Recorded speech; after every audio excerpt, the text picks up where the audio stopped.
I've seen men in your situation, Troy. No, those are both for me.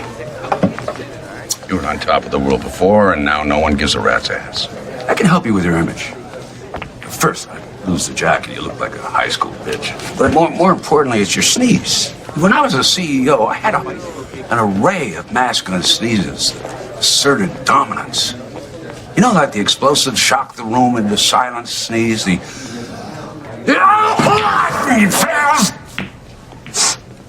or the draw them in sneeze, you know. Maybe I wouldn't sneeze because I'm in control. I mean, you could even use a sneeze to drive home a point. You can, like, I think the Cubs are going to win all this year. What do you think? Tell me more.